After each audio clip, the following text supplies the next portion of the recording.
Poslanci niso podprli predloga parlamentarnega odbora za finance, ki je predvidel 658,80 evra povprečnine v letu 2020 in 668,10 evra v letu 2021, vendar so jo vrnili na prvotni predlog, to je 589,11 za leto 2020 in 588,30 evra za leto kasneje. Gre za veliko vprašanje, kajti izračunana povprečnina, ki jo nekako po zakonu bi morale občine prejeti, bi primerno pokrila naloge občin.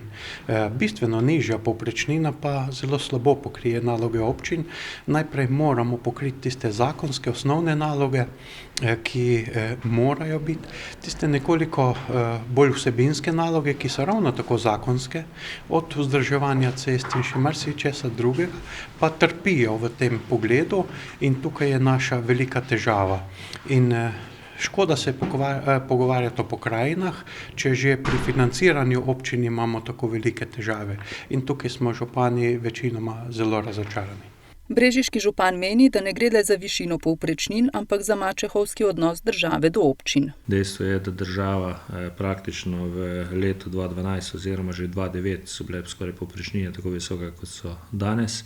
S tem, da treba vedeti, da v letih od 2009 do 2009 smo dobili celo določene druge investicije, sofinanciranje. Predvsem, kar se tiče šol.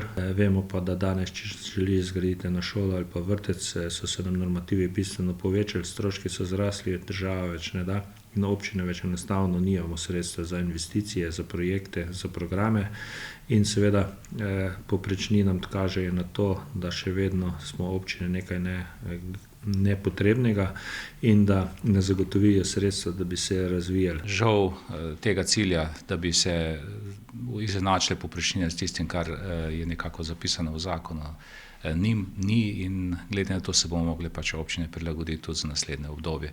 Seveda pa ob drugi strani bi bilo prav, da vsaj dodatnih izdatkov, ki gredo v breme občine, ne bi vlada sprejemala oziroma ne bi bilo zakonom prepisanih nekih novih stroškov, ki bi šli v breme občin.